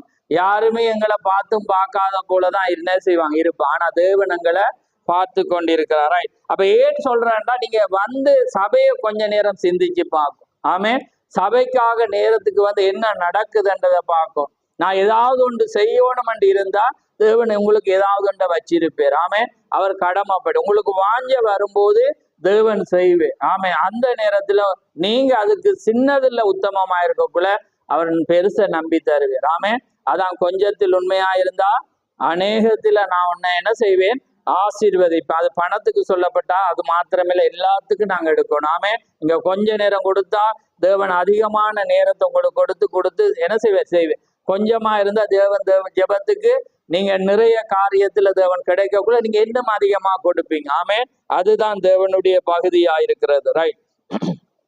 அப்ப பாருங்க, ரைட். இப்ப நான் அதுக்கு வரேன் செய்திக்கு. ரைட். குழந்தை பாவம் செய்ய வைக்க உங்களால் முடியாது, அது நடத்தப்பட வேண்டும். ரைட். அப்ப பாருங்க அதுல ஆனால் தாழ்மை என்பது என்ன, இரக்கம் நிறைந்திருக்க விரும்புகிறோம். ரைட். இப்ப அந்த பாயிண்ட் நான் வாசி சரி அந்த ஆங்கிலத்தை வச்சு அவர் சொல்ற பாருங்க. ரைட். இது 24வது பந்தி பாருங்க. இது இருந்தா வாசிங்க, நல்ல சூப்பர். பாருங்க, இயேசு இரக்கத்தால் நிறைந்த ஒரு மனிதர். அவர் தலை வீங்கி இருக்கும், அதை வியாதியை சொல்றேன், அல்லது குழந்தை ஊனமுற்றது, குருடர், சப்பான், இப்படி நிறைய பேர் இருக்கிறாங்க பாருங்க. 2000-3000 ஜனங்களை கடந்து சென்று விட்டார். அவர் இரக்கமுடையவராய் தான் இருந்தார். அவர் என்ன செய்தார்? பிதா அவருக்கு காண்பித்த இடத்தில் அவர் நடந்து சென்று, ஒருவேளை பாருங்க, ஏதோ ஒரு வியாதியுடைய ஒரு மனிதனை சுகப்படுத்தி விட்டுட்டு அவர் போயிட்டார். 2003 பேர் இருக்கிறான், என்ன சாக கிடக்கிறான், மண்டை வீங்கி இருக்கிறான், என்ன கண் இல்லாம இருக்கிறான். ஆனா பிதா அவன் அதுல ஒரு சின்ன வியாதியா இருப்பான், அவனை மட்டும் சுகமா எடுத்துட்டு அவர் போயிட்டு. ஆனா அவர் யாரு? இரக்கத்தில் ஐஸ்வர்யம். ஆனா தேவன் யார செய்ய சொன்னாரோ அவனை செய்து. தேவன் காதில அவர் ஆதி திட்டத்தில் அவருக்கு தெரியும், இவன் யார் அவதை வாங்கிப்பான், யார் விசுவாசிப்பானோ அவனை மட்டும் சுகப்படுத்திட்டு போயிட்டு. அப்ப அதுதான் தேவன். இப்பொழுது இன்றைய ஜனங்கள் நம்முடைய ஆங்கில வார்த்தை ஜனங்களை திசை திருப்பி விடுகின்றன. பாருங்கள், அது மனிதனுடைய அனுதாபமாக உள்ளது. அது இரக்கமல்ல. அனுதாபத்திற்கும் இரக்கத்துக்கும் இடையே பெரிய வித்தியாசம் உண்டு. ரெண்டு அவர் சொல்றாரு பாருங்க, அனுதாபம் வேற, இரக்கம் வேற. அது அவர் இதுல சொல்லல. நான் இப்ப இன்றைக்கு இந்த பகுதி பார்த்தபடியே நான் இன்னொரு நாள்ல அதை ரெண்டையும் எடுக்கிறேன். இரக்கத்துக்கு இடையே பெரிய வித்தியாசம். அவர்கள் முற்றிலுமாக இரண்டு வித்தியாசமான வார்த்தைகளாக உள்ளன. நாம் அவைகளை ஒரு விதமாக பயன்படுத்துகிறோம். தீக்கர் சொல்ற அது ஆங்கிலத்துல, அது ரெண்டையும் ஒன்றுக்கு நாங்க பயன்படுத்த. இப்பொழுது இந்த வார்த்தையானது எந்த இரக்கத்தையும் பயன்படுத்துவது இல்லை. அது கீழ்ப்படுத்திருக்க வேண்டும். அந்த வார்த்தையோடு தரித்திருங்கள். அது எவ்வளவு மோசமான விதமாக வெட்டினாலும் பரவாயில்லை. குழந்தை அப்பாவி ஸ்திரீகளையும் அதை போன்ற காரியங்களை அவ்வாறு அழைக்கப்படுவையும் அழித்து போட்டனர் என்று எவ்வாறு கருதுவீர்கள்? கொஞ்சம் புளித்தமா பிசைந்தமா முழுவதையும் புளிப்பாக்கும். அங்கே முற்காலத்தில் ஏவாளிடம் அதே காரியம்தான். அப்ப பாருங்க, தேவன் என்ன அவங்க சின்ன பிள்ளைதான், ஏன்னா அது ஸ்திரீகள் சாஃப்டானவங்க தான். ஆனா தேவன் என்ன சொன்னாருன்னா, நீ வெட்டிப்போ. ஏன்னா அந்த தேசத்துக்குள்ள கொஞ்சம் புளித்த மாவும் என்ன செய்யுமா? முழுவதையும் என்ன செய்யும்? புளிப்பாக்கி. புரியுதாங்க? அப்ப அதனாலதான் எந்த காரியமும் தேவண்ட வார்த்தைக்கு மீறினது எல்லாமே பாவமா இருக்கிறது. அப்ப அதுக்கு யாரும் சமரசத்துக்கு என்ன செய்ய இயலாது, போக முடியாது. ஏனென்றா அதுதான் தேவனுடைய திட்டமாயிருக்கு. அப்ப அதனாலதான் அதுக்கு அது உங்களால செய்யலாம் செய்யாது, அது உங்களுக்கு தேவனு. ஆனா அதை ஒரு துர்ச்செய்தியா நீங்க என்ன செய்யக்கூடாது, பரப்பேலாம். ஆமென். அப்ப தேவனுடைய நியாய தீர்ப்பின் தளத்திலிருந்து இதுதான்டா அதுதான். உங்களால முடியாம இருக்கலாம், ஆனா மற்றவங்களை நீங்க குழப்பக்கூடாது. சொல்லி இது எப்படி செய்யறது, இப்படி காரியம், ஏன்னா அது அப்படியா அண்டையலாம். அது வேத இங்க நியாய காதேஸ் பர்ணியா இதுதான்டா நான் சொல்ல இல்லையா. அதே மாதிரி எங்கெங்க பலிபிடம் இருக்கோ அது அவங்க வார்த்தையை பேசினா அது நியாய தீர்ப்பு சலந்தான். மனித கோட்பாடும் இருக்குது, அவன்ட வார்த்தையும் இருக்கு. வார்த்தையின்படி ஒன்றா அது யாரா இருந்தாலும் என்ன செய்யணும், கீழ்ப்படியும். ஆனா அது என்னால 7 ஆண்டவர் எனக்கு அது உதவி செய்யும்டா உதவி செய்யும். இவங்க என்ன செய்யறாங்க, துர்ச்செய்தி சொல்றாங்க. அப்ப அது மரணத்துக்கான பாவமாயி தேவண்ட திட்டத்துக்கு முரணாக போனது ஒன்றாக என்ன செய்துட்டது போயிட்டு. புரியுதா உங்களுக்கு? அப்ப அதனாலதான் நான் எப்பயுமே உங்களுக்கு காரியம், நீங்க ஒரு காரியம் பலிபீடத்திலிருந்து தேவனுடைய திட்டத்தின்படி வந்தா அதை அப்படியே வச்சிருங்க. உங்களுக்கு புரியாட்டி என்ன செய்யுங்க, அப்படியே வைங்க. துர்ச்செய்தி நீங்க சொல்ல போனா நீங்க வெகு சீக்கிரத்துல நீங்க அழிஞ்சு நீங்க போவீங்க. ஆமென். ரைட். பாவம் மிக ரைட். பாருங்க, இப்பொழுது இன்றைய ஜனங்கள் அதை வாசிச்சுட்டு, ஏன் நீ ஞானியாக இருப்பாய்? நிச்சயமாக நீ சாவதில்லை. அவர் மிகவும் நல்லவர். அவர் உன்னை கொல்ல மாட்டார். ஆனால் நிச்சயமாய் நீ சாவதில்லை. ஆனால் நீ சாவா என்று தேவன் கூறினார். அது முழு காரியத்தையும் அங்கே என்ன செய்து தொடங்கியது. புரிகிறதா? என்ன நடந்தாலும் அதை பொருட்படுத்தாமல் நீங்கள் அந்த வார்த்தையோடு தரித்திருக்க வேண்டும். அப்ப ஜனங்கள் சொல்லுவாங்க, நீங்க சாக மாட்டீங்க, ஏன்னா தேவன் நல்லவர். ஆனா தேவண்ட திட்டத்துல அது அப்படி இருந்தா ஒன்றுமே நாம செய்ய. அப்ப எங்கட காரியத்துல அதுதான் முடிவென்ற அதுதான் காரியம். அப்ப அவர் என்ன சொன்னார்? இப்ப உதாரணத்துக்கு பாருங்க, தேவனுக்கு ஒரு மனிதன் இருதயம் தெரியுமா இல்லையா? தெரியும். எசேக்கியா ராஜாட்ட போய் தீர்க்கதரிசி அனுப்பி தேவன் என்ன சொன்னார்னு சொல்லுங்க. அதை வடிவா பாயிண்ட் பண்ணி பாத்தீங்களா வாசனம்? உன்னை எடுக்கப்புறம் உன் குடும்பத்தின் காரியத்தை என்ன செய்யண்டா ஏன்னா ஆயத்தப்படுத்து ஏன்னா என்று சொல்லிட்டு அந்த டேட்டா கொடுத்து இவன் என்ன கேட்கிறான்னு சொல்லுங்க. இவன் என்ன சொல்றான்? என்ன 15 வருடம் தேவை என்ன வீட்டு காரியத்தை செய்ய. அவருக்கு தெரியும் வீட்டு காரியம் இருக்கு, அதை சீக்கிரமா செஞ்சுட்டு நீ போ. இவன் ஆண்டவரே என் ஆத்துமா ஆயத்தமா இருக்குது என்ன என் ஆத்துமா சரியண்டா நீ ரெடுமண்டா அவர் வீட்டு காரியத்தை அவர் செஞ்சிருப்பான். இவன் சிந்தை அவருக்கு தெரியுமெண்டா அவன் கேட்ட 15 வருடம் வீட்டை செட் பண்றது, அதாவது அவன் குடும்பத்தை செட் பண்ண. அப்ப தேவனுக்கு தெரியாதவங்க விளங்குது. அவர் அந்த பொயிண்ட போட்டவர் இவன் என்ன சொல்லியிருக்க? ஆண்டவர் எந்த ஆத்துமா ஆயத்தமா இருந்தா நீர் அதை செய்யுமெண்டா தேவன் அதை தந்திருப்பார் அவனுக்கு, அவனுடைய இருதயத்தில். புரியுதா? அப்ப இவனும் எதை கேட்கிறான்டா எந்த குடும்பத்தை செட் பண்ண எனக்கு என்ன செய்யுங்க 15 அவர் சொல்றேன் நீ ஆயத்தப்படும் உன் வீட்டு காரியங்களை என்ன செய் ஒழுங்குபடுத்தியண்டா. இவன் என்ன செஞ்சுட்டு உன் பொறுப்பை கொடுத்துருவான். நான் தேவன் என்ன எடுக்க போறேன், நீங்க எல்லாமே இதை செய்யுங்க, கத்தருக்காக நடங்கன்னு இருந்தா க்ளோஸ். எல்லா பயிரும் மாறி இருக்கு. தேவனோட திட்டம் என்ன செஞ்சிருப்பே? தேவன் என்ன நடந்துச்சு? அவன் என்ன செய்யறான்? தண்ட புள்ள ஏன்னா ஒரு 10ஆம் ஆண்டு ஆண்டவர் ஏல எடுத்து ரிசல்ட்டை பார்க்க மாட்டோம் கொஞ்சம் வச்சிருங்க, அல்லது எந்த புள்ள வேலைக்கு தொழில் போக மாட்டோம் கொஞ்சம் வச்சிருங்க, அல்லது இப்ப வீடு அறகுறையா இருக்குது அதுக்கு ஒரு 15 வருஷம் தேவைன்றோட எல்லாம் மாறி அவருக்கு தெரியுமே எல்லாம். அப்ப விளங்குது அவங்களுக்கு. அப்ப என்னண்டா அப்ப தேவன்ட இரக்கம் பாருங்க, சாகம் முதல் சொல்லி அனுப்புது. அது எவ்வளவு பாக்கியம்னு சொல்லுங்கவா. திடீரென்று செத்து போனா தெரியாது, ஆனா தேவன் என்ன செய்யறேன்டா எல்லாமே அனுப்புறேன், நீ போய் என்ன நீ ஆயத்தப்படுத்து. அப்ப இவ்வளவு ஒரு நேசம்னு சொல்லுங்க. அப்ப அவன் என்ன சொல்லி, ஆண்டவரே உமக்கு சித்தமானா அவனுடைய திட்டத்துக்கு நான் ஆமேன்ன்றா. காட்சி மாறி இருக்குமா இல்லையான்னு சொல்லுங்க. எல்லாமே மாறி இருக்கு. ஆமே, அதுதான் தேவனாயிருக்கு. ஆமே. ஆனா எங்கட சிந்தை எங்களுக்கு தெரியும். அவர் அந்த பொயிண்டை வச்சுட்டு கொடுக்க, அவன் அந்த பொயிண்டையை எடுத்து அவருக்கு திட்டத்தை போட்டுத்தான். அதாலதான் தேவன் எப்பயுமே நீங்க பாருங்க அவர் பொயிட் சரிவேற ஏன்னா இப்ப ஏதேன்ல வச்சு 2ஐயும் வச்சு விட்டார். ஏன்னா அவருக்கு தெரியும் ஒன்றை எடுத்து விட்டா ஏன்னா அவன் நல்லாதான் இருப்பான். அவன் 2ஐயும் வச்சுட்டேன். ஏன்னா 2ம் வச்சுட்டு ஏன்னா பாக்குறதுக்கு கவர்ச்சியும் வச்சு இன்பத்தையும் வச்சு இங்க என்ன நன்மையானதையும் வச்சு இங்க கொஞ்சம் கூட கவர்ச்சியை போட்டுட்டார். ஏன்னா அப்ப அவன் என்ன வச்சோன்னா விழுந்து போயிட்டு விளங்குது. அப்ப அதுதான் தேவன், அதான் சுயாதீனம். எனக்கு அதுல ஒரு செய்தி எடுக்க விருப்பம் என்னன்னா சுயாதீனம். தேவன் சுயாதீனத்தை அழிச்சு அதுல அவன் என்ன செய்யறார்? விடுது. அப்ப தேவனுக்கு மீட்கையிலும் ஆனா அவரை என்ன செய்யற? ஒரு மனிதனுக்கு சுயாதீனத்தை வச்சிருக்கு. அப்ப அந்த சுயாதீனத்துல தான் என்ன செய்யற? அவர் தீர்மானிக்கு. அப்ப பாருங்க அந்த சுயாதீனத்தை வச்சு தேவன் வழிய வைக்கிற. இப்ப பாருங்க யூதாச பாருங்க, யூதாச வச்சிருக்கே, பேதுரும் வச்சிருக்கே, 2 பேருக்கும் சுயாதீனம் இருக்கு. இப்ப காட்டி கொடுக்க இவர் சொல்றேன் உண்ட வேலையை போய் செய்யணும். அப்ப இவர் விரும்பி சொல்லி யூதாசே நீ சரி இவ்வளவு இருக்க உண்ட வேலை செய்யாது 2 பேருக்கு பிடிச்சி வச்சிருக்கேன் தான் ஓமா இல்லையான்னு சொல்ல.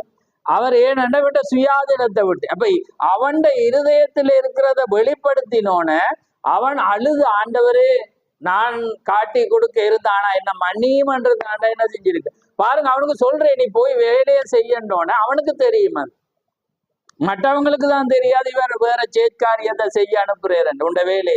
அப்ப இவன் நான் வளமையா நாங்க பின்னுக்கு தான் போதிக்கிறது, இப்ப முன்னுக்கு எடுத்து ஒரு வெளிப்பாடை கொண்டு வரோம் பாயிண்ட்ஸ். அதுக்கு பிற்பாடு 2 பேரும் அழுகிறது தான் நான் உங்களுக்கு இப்பயும் பிரசங்கிச்சேன். ஏன்னா 2 பேரும் அழுகுறான். ஏன்னா ஒருவன் அழுது போட்டு நாண்டு போய் சாகுறான், ஒருவன் அழுது போட்டு இவர்கிட்ட ஓடி வாரான். அப்ப நான் உங்களுக்கு எடுத்தேன்னா அழுதுட்டு இவன் இங்க வந்திருந்தா காட்சி மாறி இருக்கு, ஆண்டவரே என்ன மன்னியவன். அப்ப அவன் என்ன செய்யல, அழுதுட்டு அவன் என்ன செஞ்சான்? போய் சேர்த்துட்டான். இப்ப முன்னுக்கு எடுக்கிறேன். அப்ப அந்த டைம்ல ஒரு வார்த்தை ராபோஜன் எடுத்த முடியும். அவர் என்ன சொல்றேன், என்ன சொன்னேன்? வேதம் சொல்லுது, ஒரு இடத்துல சொல்லுது சாத்தான் யூதாசுக்குள் புகுந்தான். இன்னொரு இடத்துல அவர் சொல்றேன் நீ போய் உண்ட வேலையை செய். ஏன்னா இன்னொரு இடத்துல அவர் சொல்றேன் உங்களில் ஒருவன் என்னை காட்டு. இப்ப இந்த பாயிண்ட் இல்ல, இப்ப நான் மற்றவன் ஒரு டீல் வச்சுட்டேன் வைங்களேன், சதுசேயரோட ஒரு டீல் வச்சுட்டு இவரை காட்டி கொடுக்குற எப்படி சிஸ்டம்ன்றதுல வச்சுட்டா அப்ப என்ன நடந்திருக்கும்? அந்த எண்ணம் எனக்குள்ள இருந்தா அந்த வசனத்தை சொல்லக்குள்ள எனக்கு வரும் என்ன ஒரு அழுக வருமா இல்லையான்னு சொல்லு. அப்ப அது அப்ப அதே போலதான் தேவனுடைய காரியம் வந்து எங்களுக்குள்ள என்ன இருக்கிறது என்பதை தேவன் அறிவார். அப்ப நாங்க தேவனுக்குள்ளால அவர் தேவன் இருதயத்துல எங்களோட தவற வெளிப்படுத்தக்குள்ள ஆண்டவரே என்று கோபம் எல்லாமே அது என்ன செய்யப்படும், மாறுகிற ஒன்றாக இருக்கிறது. ஆமென். அப்ப பாருங்க, ரைட் ரைட் நீங்கள் அந்த வார்த்தையோடு தரித்திருக்க வேண்டும். நீங்கள் யூகிக்க வேண்டாம், விசுவாசியுங்கள். தர்க்கம் செய்ய வேண்டாம், அறிவு தர்க்கம் செய்கிறது, விசுவாசம் தர்க்கம் செய்வதில்லை. விசுவாசம் அப்படியே அதை பற்றி கொள்கிறது. ஆபிரகாம் தர்க்கித்திருந்தால் என்னவாயிருக்கும்? யோசித்து பாருங்கள். ஆபிரகாம் தர்க்கம் செய்யவில்லை, என்னவாயிருந்தாலும் அவன் தேவனுடைய வார்த்தையை அப்படி அவன் என்ன செய்தான்? விசுவாசித்தான். நேரம் போனபடியே நான் ஜம்ப் பண்ணி பாயிண்ட சொல்ல பாரு. இப்ப வாசிச்ச பொருளுக்கு வருவோம் பாருங்க.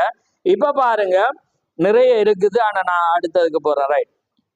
அப்ப உங்களுக்கு சொன்னா அனுதாபம் வேற, இரக்கத்துக்கும் ரெண்டுக்கும் வித்தியாசம். ரைட். இப்ப நாங்க போவோம் பாருங்க. இப்ப பாருங்க, இந்த காரியம் நடந்து தவற செஞ்சிட்டாங்க. தவறு வந்தோடனே என்ன நடக்குதுண்டா, தேவன் மோசே சொல்றான், நீங்க தவறு சபையார் முறுமுறுத்த என்ன நடந்துச்சு? வாதையினால என்ன செஞ்சிட்டாங்க ஜனங்கள்?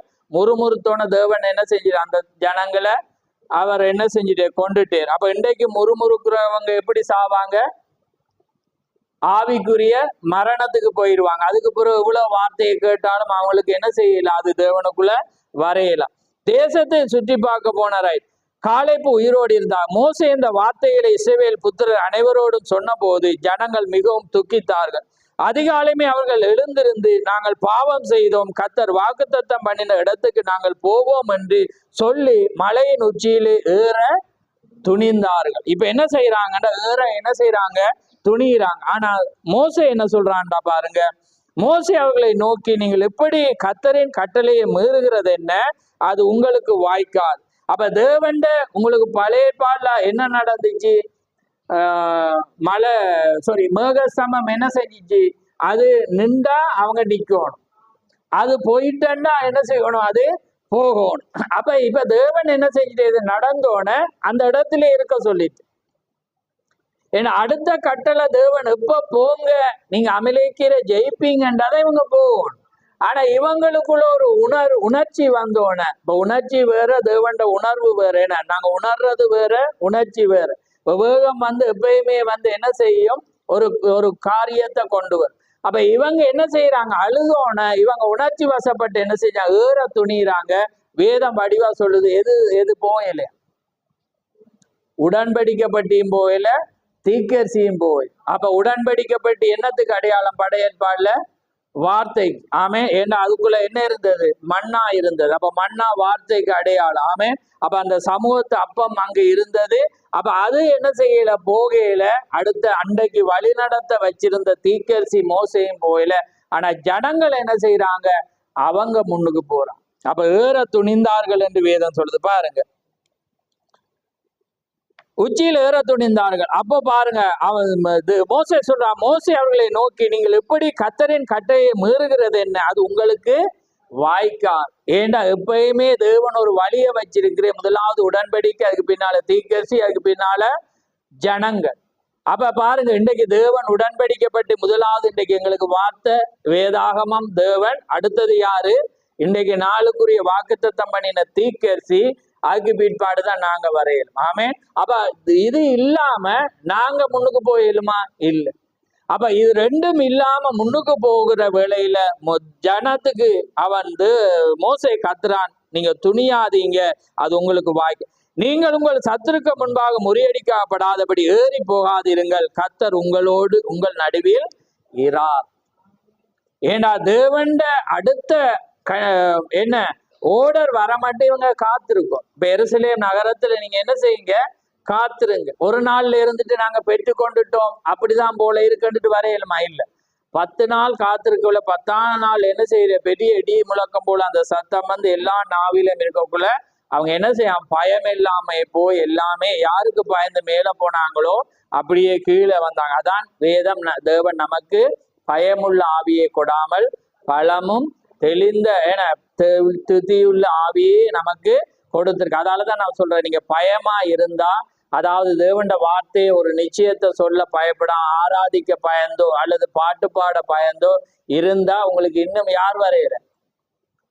தேவன் வரையில, உங்களுக்குள்ள வரையில. தேவனை ஆராதிக்கிறீங்க, ஆனா அவர் உங்களுக்குள்ள வரையில. நீங்க வராம அவருக்கு பாட்டு படிக்கிறீங்க. அப்ப அதனால நீங்க என்ன செய்யறீங்க? துணிஞ்சு செய்யறீங்க. ஆமே, தேவண்ட காரியத்தை எப்படி செய்யறீங்க? துணிஞ்சு செய்யறீங்க. ஆனா தேவன் வந்தா நீங்க செய்யலாம். ஏன்னா பரிசுத்த ஆவிக்குள்ளதான் எல்லாமே என்ன செய்யப்படும்? ஆசீர்வதிக்கப்படும். அங்க கொரிந்தியர்ல பவுல் என்ன சொல்லலாம்? பரிசுத்த ஆவியினாலே அன்றி ஒருவனும் இயேசுவை கத்தரண்டு என்ன செய்யலாதான். சரியா அந்த வசனம் எங்கேயோ சந்தேகம் இருக்கிற மாதிரி. பரிசுத்த ஆவியினாலே அன்றி ஒருவனும் இயேசுவை கத்தரண்டு சொல்லல. அப்படியா? வாசிங்க.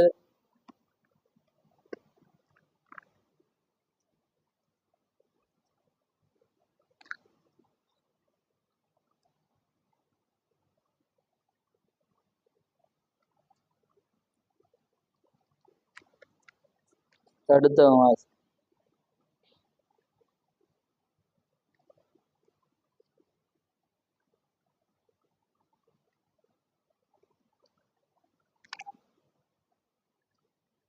எதுல சொல்லுங்க?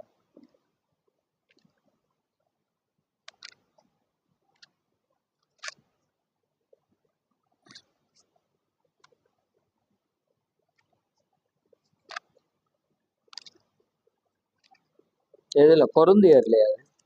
எபேசியர்லையா?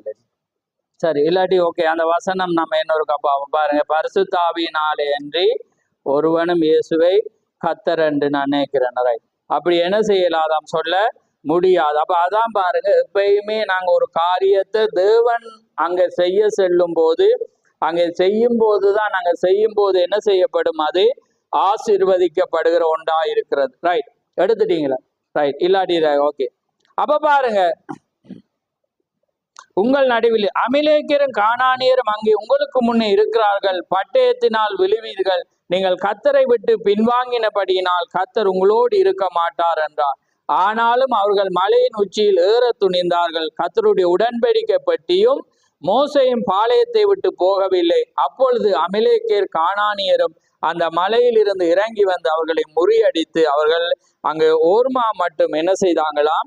துரத்தினார். ஆமே. அப்ப பாருங்க, ஏனென்றா எப்பயுமே கர்த்தர் ஒரு காரியத்தை செய்யும் போதுதான் அது என்ன செய்யப்படும்? ஜெயம் உண்டாகும். அப்ப பாருங்க, நம்ம ஒரு தவறு செய்துட்டோம்டா அதுக்கான ஒரு ஒழுங்க தேவன் வச்சிருக்கிறார். ஆமேன். தேவன் ஒரு வழியை வச்சிருக்கிறார். அதுக்கு தேவன் ஒரு தேவண்ட வார்த்தையை வச்சிருக்கிறார். அதே நேரம் ஒரு செய்தியை வச்சிருக்கிறார். அப்ப பாருங்க, இன்றைக்கு தேவன் தீர்க்கதரிசி அனுப்பி கேள்வி பதில்களுக்கூடாக அல்லது தேவன் ஒவ்வொரு செய்திகளுக்கூடாக ஒரு வழியை வச்சிருக்கிறேன். அப்ப ஒவ்வொரு பாவத்துக்கான அன்றைக்கு ஒருவன் குஷ்டரோகம் என்ன இதை பலியிடணும். ஏன்னா ஒருவன் ஒரு பாவத்துல ஒரு தவறு செய்துட்டான்டா அவனுக்கு என்ன பலி? ஓய்வு நாள் ஒருவன் மீறிட்டான்டா என்ன கட்டளை? அதுக்கு என்ன பலி? அப்படி ஒவ்வொன்றுக்கும் தேவன் என்ன செஞ்ச? ஒரு தீர்க்கதரிசியை வச்சு ஒரு பலியை வச்சிருந்து. அப்ப அதே போல இந்த நாள்ல தேவன் ஒவ்வொரு தவறுக்கும் என்ன செஞ்ச? ஒரு வழிமுறையை வச்சிருக்கு. அப்ப அந்த வழிமுறை, அப்ப தேவண்ட வார்த்தை, அந்த வார்த்தையிலிருந்து தீர்க்கதரிசி, அதுல இருந்து நாங்க போகும்போதுதான் அது என்ன செய்யப்படும்? அங்க வாய்க்கு. அப்படி இல்லாட்டி நாங்க போவோம், ஏண்டா தேவன் நல்லவன், நான் மன்னிப்பு கேட்டுட்டேன் என்றுட்டு நாம போவோம்டா அங்க என்ன செய்யப்படும்? அங்கே யுத்தத்துல தோல்வி. ஆமேன். அப்ப அதுதான் தேவனுடைய காரியம். அதே போலதான் எல்லாருக்கும் போதர்ல இருந்து அங்கே சாதாரண ஜனம் மட்டும் தேவன் வழிய வச்சிருக்கு. போதர்களுக்கு என்ன வச்சிருக்கிறேன்டா, ஒருவன் உபதேசத்துல தவறாகி இருந்தா அவன் முதல் பிழையாக போய் அதுக்கு பிற்பாடு அவன் சரியா வந்தா அவன் அதுக்கு மேல போதிக்கலாம். இருக்கா இல்லையான்னு சொல்லுங்க. போதகருக்கு வச்சிருக்கு. ஏனண்டா உபதேசம் தவறா போய், அதாவது அவன் ஒன்றுல இருந்து தவறான உபதேசத்துக்கு போயிட்டு திரும்ப ஒரு நிலையானதுக்கு வருவானண்டா அவன் அதுக்கு பிறகு அவன் போதிக்கிறதுக்கு அனுமதி இல்லை. ஏனண்டா அவன் உபதேசத்துல தவறா போனான். அப்ப பாருங்க, அது எப்படி அவங்களுக்கு. அதே போலதான் ஜனத்துக்கு ஒரு ஸ்தானத்துல இருந்து ஒரு காரியத்தில் அவங்க தவறு விடும் போது தேவன் ஒரு வழியை வச்சு அதை அவங்க கிரயம் அந்த வழியை ஏற்படுத்தின பிற்பாடுதான் அவங்க என்ன செய்யலாம்? அதை மீண்டும் அந்த வழிக்கு போகணும். அப்ப பாருங்க, தேவனுடைய அதான் பரிசுத்தாவி. பரிசுத்தாவி இருந்தா அது அதிகாரம். அதாலதான் தீர்க்கதரிசி இந்த செய்திய நான் பிரசங்கித்த வண்ணமாகவே நீங்க போதிங்க. ஏண்டா ஒரு நுட்பத்தை வச்சு நாங்க மாத்தி போதிக்கலாம். ஆமே, அது தவறி போகும். ஆனா பரிசுத்தாவி இருந்தா அது தவறாது. என்ன நோக்கத்துக்காக அது செய்யப்பட்டுச்சோ அதனாலதான் அப்படி தவறு போடும் போது அதை மீண்டும் செய்யலாம். அதனாலதான் நாங்க சொல்றது, ஒரு தவறி போய் ஒரு உபதேசத்துல போன ஒரு மனிதன் நான் அதுல இல்லைன்றது நீங்க அறிக்கை இடுங்க. அறிக்கை இடாம நாங்க அதை ஏன் அனுமதிக்கிறது இல்லையென்றா, அது அறிக்கை இடாத மட்டும் அது திரும்ப கண்டினியூ ஆகலாம். இந்த இஸ்ரவேல் ஜனங்களுக்கான பாவ தேவன் இவங்க அழுதுட்டாங்க, மன்னிப்பு கேட்ட. ஆனா தேவன் இருந்து மறுமொழி வரை தேவன் அங்க வந்தாதான் இவங்க திரும்ப ஆரம்பிக்கலாம். தேவன் மோசேட்ட சொல்ல, எடு உடன்படிக்கையை கொண்டு போ, நீ போ, யுத்தத்துல நீங்க ஜெயிப்பி பாருங்க. அது ரெண்டும் இல்லாம இவங்களால எப்படி ஜெயிக்க புரியுதா அவங்களுக்கு? அப்ப தேவண்ட காரியத்துல தேவண்ட வார்த்தை அங்க வருகிற வேளையில தான் அது என்ன செய்யப்படும், தேவண்ட ஜெயம் அங்கே வரும். அப்படி இல்லாத பட்சத்துல எந்த காரியத்திலும் என்ன செய்யலாது, அங்கே ஜெயம் அங்கே வர முடியாது. அப்ப பாருங்க, இப்ப இன்னொரு பகுதியை நான் வாசிச்சு முடிக்கிறேன் பாருங்க. இப்பொழுது அது சரியாக தேவனை தடை செய்யறது. அதாவது என்ன சொல்றேன்டா, நீங்க ஒரு காரியத்துல ஸ்டாப், அதாவது என்ன சொல்ற புள்ளி சொல்றேன், அந்த புள்ளிய நீங்க போட்டுட்டீங்கன்னா மேலும் நீங்கள் ஒரு முற்றுப்புள்ளியை இடும்போது அங்கு சரியாக தேவனை தடை செய்கிறது. அது சரி, சபைகள் தொடர்ந்து வளர்ந்து கொண்டுதான் இருக்க வேண்டும். இப்ப ஒரு காரியத்தை வச்சு நாங்க இப்படிதான் இந்த சபை இருக்கும் என்றா என்ன செய்யறோம், தேவண்ட வழிக்கு தடையா போயிட்டு. ஏன்னப்ப நாங்க பழைய சிறுமந்தில இருந்து வரக்குள்ளா ஒவ்வொரு ஆராதனை ஞாயிறுன்னா ஒரு சிஸ்டம் வச்சிருந்தோம்.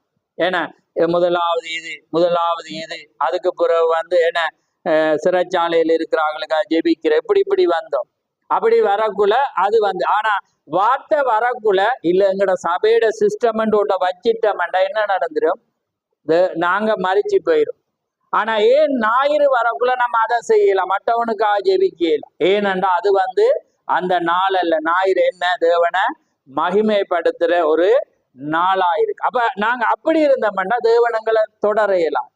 அப்ப தேவன் நாங்க என்ன செய்வோம், அந்த சபை என்ன செய்யும், மறிச்சு போயிடும். அப்ப புரியுதா அவங்களுக்கு? அப்ப சபை நாங்க ஆரம்பிச்சது எங்கட யாப்புல இப்படிதான் இருக்குன்ற சிஸ்டத்தை முற்றுப்புள்ளிய வச்சுட்டோம்டா அப்படி. ஏண்டா சபை நாளுக்கு நாள் என்ன செய்யணுமா, வளரும். இப்ப புரியுதா நான் சொன்னது? நீங்க ஸ்டாப் பண்ணிட்டீங்கண்டா நீங்க என்ன செய்வீங்க, அப்படியே தேவண்ட வழிக்கு தடை செய்கிறீர்கள். அது சரியே, சபைகள் தொடர்ந்து வளர்ந்து கொண்டுதான் அது இருக்க வேண்டும். ஆமே, அதுதான் கரம்பு, அதுதான் காரியமாயிருக்கு. அதே போலதான் பாருங்க, வேற ஒரு இப்ப வாசிக்கக்குள்ளதான் காரியம் வருது பாருங்க.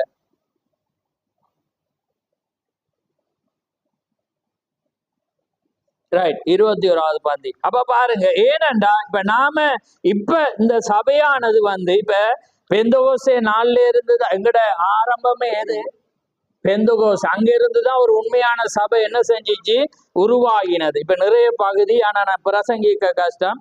ஆனா நான் இதோ சொல்லி நான் முடிக்கிறேன் பாருங்க.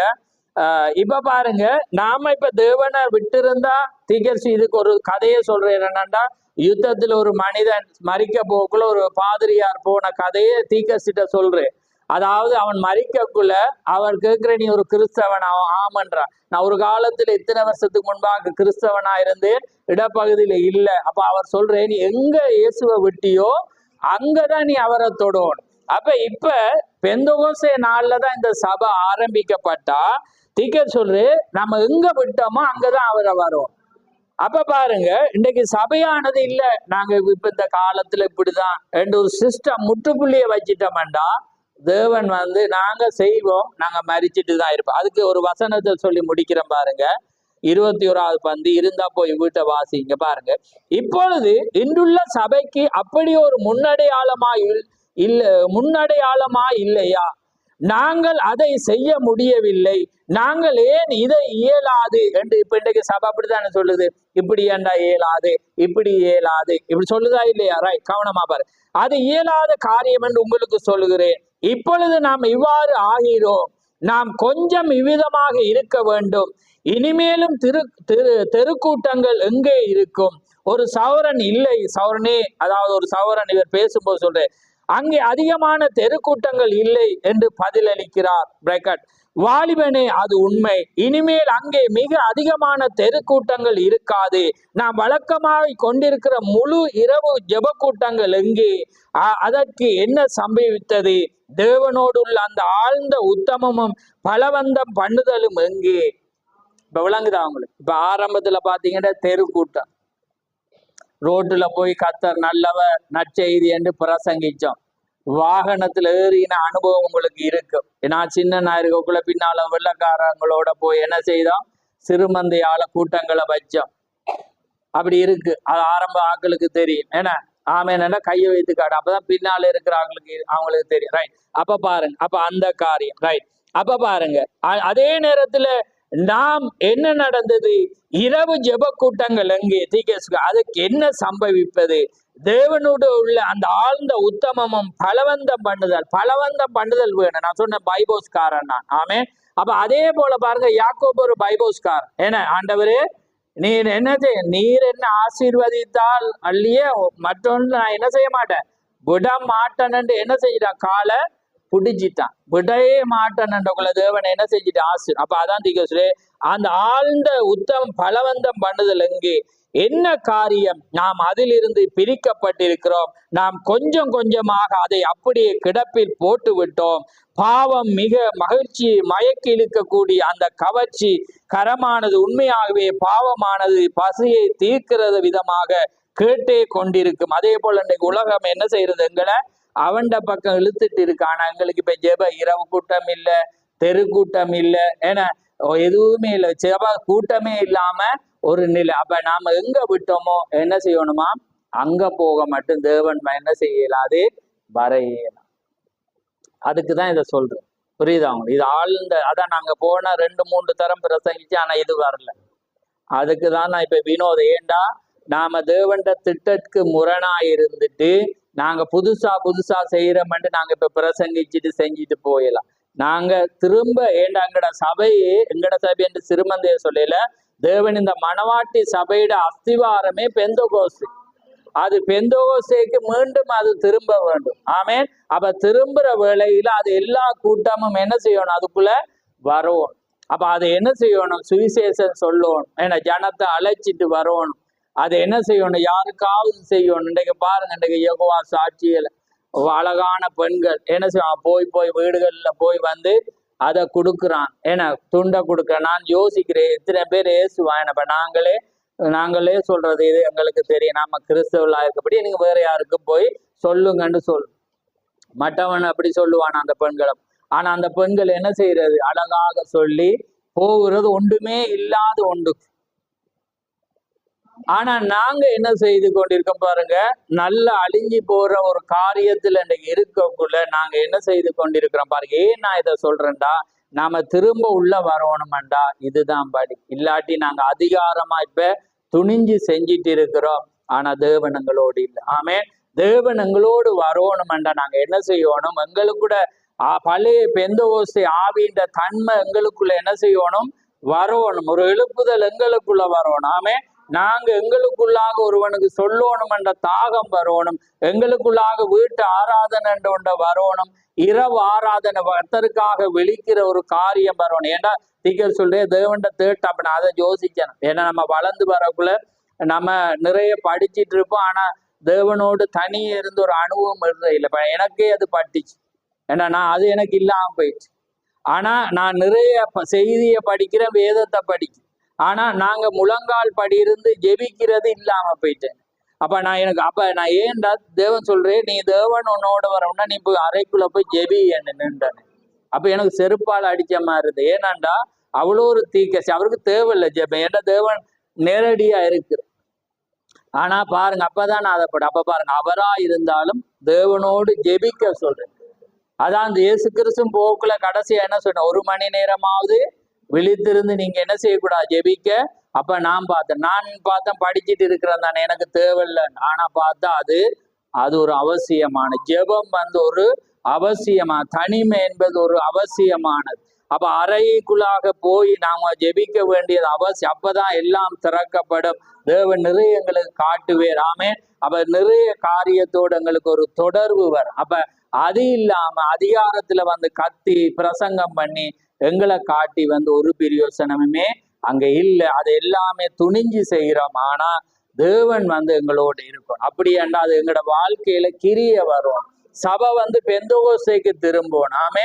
அது எல்லா ஆராதனையும் உடையதா இருக்கணும். விழிப்பு ஜெபம் இருக்கணும், பாஸ்டிங் பிரேயர் இருக்கணும். ஏன்னா அது வீட்டு ஜெபம் இருக்கணும், குடும்ப ஜெபம் இருக்கணும். ஏன்னா அது தேவனோடு போராடுற ஒரு சுவிசேஷம், ஒரு ஏரியாவுக்கு போய் சொல்ற அந்த காரியம் அங்க இருக்கணும். அது எல்லாமே வர்ற வேளையில தான் எங்களுக்குள்ள எழுப்புதல் வரும். அது இல்லாம போனபடினால நாங்க என்ன செய்யறோம்? நிறைய தோல்வி. ஆமே. அமிலேக்கியர் இங்கால அடிக்கிறான், இங்கால மோவாப்பியர் அடிக்கிறான், இங்கால ஏன்னா எபிசியர் அடிக்கிற எல்லா ஜாதியரும் என்ன செய்யறது? தேவன் தான் அதை வைக்கிறது. ஆனா நாம திரும்பினா அவன் எங்களை அடிச்சவனை கூப்பிட்டு வச்சு அடிப்பார். ஆமே. அதுதான் தேவனாய். பார்வோன மோசைக்கு எதிராக எழுப்பி போட்டு எழுப்பின அவனை என்ன செய்த கொண்டு. ஆமேன். அதுதான் தேவனுடைய காரியம். அதனால நாங்க தொய்கிற வேளையில அவங்க எழும்புவாங்க. ஆமேன். நாங்க எழும்புற வேளையில அவங்க தொய்வாங்க. ஆமேன். அதுதான் தேவனுடைய வழியா இருக்கு. அப்ப நான் இன்றைக்கு கொண்டு வந்த செய்தியோட நோக்கத்தை நீங்க புரிஞ்சிருப்பீங்கன்னு நான் விசுவாசிக்கிறேன். ஏனண்டா இன்றைக்கு ஆட்கள் காலத்துக்கு ஏற்ற வண்ணமாக நாங்க மாறணும்ன்றாங்க. அது தேவன்றது எப்பயுமே மாறாது. ஆமேன். காலங்கள் மாறலாம், காட்சிகள் மாறலாம், ஆனா நாங்க ஆதி பெந்தோசையாக தான் நாங்க இருக்கணும். ஆமே. நாங்க பிரித்தெடுக்கப்பட்ட ஜனமா இருக்கணும், நாங்க ஒதுக்கப்பட்ட ஜனமா இருக்கணும், ஒரு இடத்துல இருந்து நாங்க தேவனை ஆராதிக்கிற ஒரு ஜனமா இருக்கணும். அப்பதான் தேவன்ட பார்வை எங்க மத்தியில இருக்கும். ஆமே. அப்ப நாங்க என்ன செய்யறோம்? இன்னைக்கு சிஸ்டங்கள் கவலைதான், இன்னைக்கு எல்லாமே மாறிடுது. ஆனா நாங்க எங்களை மாத்திக்கொள்ளணும். ஆமே. தேவன்ட வார்த்தைக்காக. ஆமே. அப்பதான் நாங்க என்ன செய்யணும்? தேவனுக்குள்ளாக மீண்டலும். ஏன்னா நாங்க அங்கதான் விட்டுட்டோம். எங்களோட வாழ்க்கையில ஆவிக்குரிய காரியம் குறைஞ்சிச்சு. அப்ப நாங்க அங்க விட்ட இடத்துல இருந்து நாங்க என்ன செய்யணும்? துவங்கக்குள்ளதான் அதான் ஆதியில் இருந்த அன்பை நீ விட்டு விட்ட. அந்த வைராக்கியம் இல்லதானே.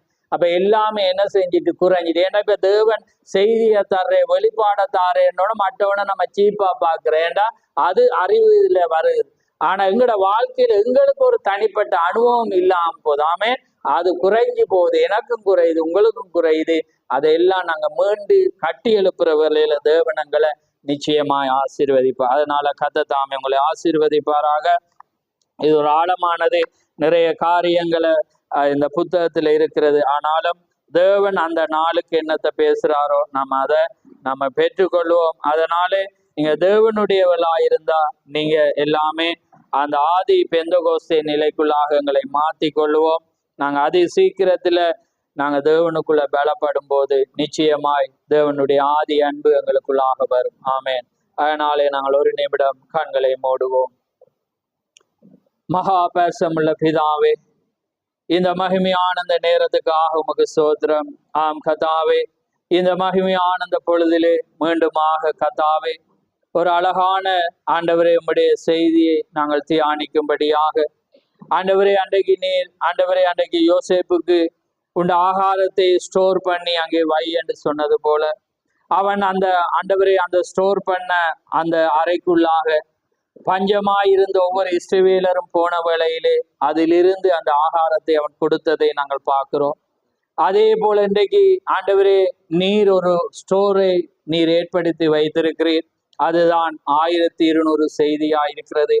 இன்றைக்கு கர்த்தாவே நீர் ஒரு தீர்க்கதரிசியை கொண்டு பேசின ஒவ்வொரு வார்த்தைகளையும் இன்றைக்கு ஆண்டவரே அவருடைய மகனுக்கூடாக நீர் அந்த செய்திகளை நீர் அங்கே ஆயத்தப்படுத்தி மொழிபெயர்க்க வைத்து நீர் அந்த காரியத்தை செய்தீர். அதிலிருந்து இன்றைக்கு நாங்கள் எடுத்து புசித்து இன்னைக்கு இந்த பஞ்ச காலத்திலே உலகம் மறிக்கிற வேளையிலே நாங்கள் மறிக்காத வண்ணம் எங்களுடைய இழந்து போன வாழ்க்கையை நாங்கள் புதுப்பித்து கர்த்தாவே உமக்குள்ளாக நாங்கள் இன்னும் நெருங்கி வர இன்றைக்கு நீர் எங்களோடு பேசின கிருபைக்காக உமக்கு ஸ்தோத்திரம். நீர் எங்களை நேசிப்பது நிமித்தம்தான் நீர் எங்களோடு பேசுற தேவனாயிருக்கிறீர்.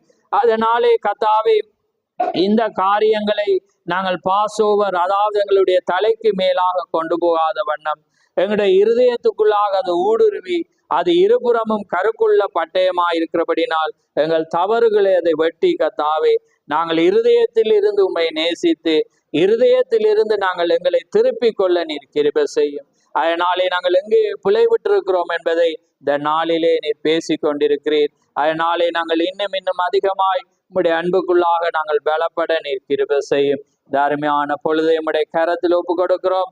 வந்த ஒவ்வொரு ஜனங்களோடு உம்முடைய கிருபை கூட இருக்கட்டும். வராத ஒவ்வொருவோடு உம்முடைய இரக்கம் கூட இருக்கட்டும். இந்த நாளிலே வந்தும் ஆண்டவரே, இன்றைக்கு ராயனுடைய நியதியினாலே தடைப்பட்ட பிள்ளைகளை உம்முடைய கரத்தில் ஒப்பு கொடுக்கிறோம். அதனாலே நீர் யாவும் அறிந்த தேவனாயிருக்கபடினால் அந்த பிள்ளைகளுக்கு நீர் உதவி செய்து இப்பொழுது அவர்கள் ஆயத்தமாக ஆண்டவரே அந்த நேரத்திலே பரீட்சைக்குள்ளாக நிற்பார்கள். அதனாலே உம்முடைய கரம் அந்த இடத்திலே போய் கத்தாவே அவர்கள் அதை சரியாக எழுதத்தக்கதாக உம்முடைய இரக்கம் அவளோடு இருந்து கத்தாவே பயமோ பதட்டங்களோ பலவீனங்களோ வராத வண்ணம் கத்தாவே உம்முடைய பலத்தை கொண்டு அவர்கள் எழுத நீர் உதவி செய்யும். பிள்ளைகளை உம்முடைய கரத்தில் ஒப்பு கொடுக்கிறோம். ஆண்டவரே, இந்த காரியங்களில் இருந்து நாங்கள் விடுபட உம்முடைய ராஜ்யம் வருவதாக என்று சொன்னது போல கத்தாவே நீர் அதி சீக்கிரத்திலே மக்களாக வரும்போது இந்த உலக தொல்லைகளில் இருந்து நாங்கள் விடுபட நீ செய்ய போற அந்த கிருபைக்காக உமக்கு ஸ்தோத்திரம். இந்த வேளை ஆசீர்வதியும், அந்த இடத்தில் இருக்க பிள்ளைகளையும் ஆசீர்வதியும். வராத ஒவ்வொருவரோடும் உம்முடைய இரக்கம் கூட இருக்கட்டும். யாவை உம்முடைய சமூகத்திலே தாழ்த்தி இயேசு கிறிஸ்துவின் நாமத்தில் கேட்கிறோம். ஆமேன், ஆமேன். என் ஆத்துமாவே கர்த்தரை சோத்ரி, என் முழு உள்ளமே அவருடைய பரிசுநாமத்தை சோத்ரி. என் ஆத்துமாவே கர்த்தரை சோத்ரி, அவர் செய்த சகல உபகாரங்களையும் மறவாதே. ஆமேன், ஆமேன். கர்த்தர் தாமே உங்கள் ஒவ்வொருவரையும் ஆசீர்வதிப்பாராக. ஆமென். Praise the Lord.